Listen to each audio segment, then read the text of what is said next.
the chief, as it was, did probably finish in the middle of the 18th century. The idea of the chief being not just head of the family, but also the general, calling on a body of men to defend the clan in time of peril. And time of peril was an elastic concept. Sometimes it meant when you had government soldiers coming into your glen, or when you had a rival clan. But also if you decided to create a war party and just lift a few head of cattle, that would be also an excuse.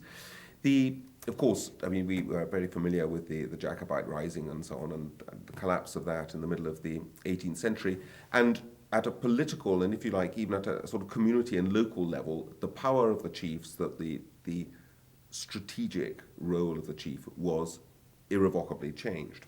But the role of the chief as head of the family, head of the extended family, has continued very, very strongly. That has not died out. Clans vary and chiefs vary in how seriously they take their kinship. Some chiefs prefer to lead very private lives. They find it all a little bit embarrassing. I mean, we're living in the 21st century. Yes, I've got a funny title, but I don't want to sort of draw too much attention to it. Other chiefs, and I would include myself in this, think that being head of the family does carry responsibilities. You can't just say, well, look, the clans were 2 centuries ago or 10 centuries ago, enough of that, you know, I'm going to be a lawyer now or a dentist, you know, that's real life.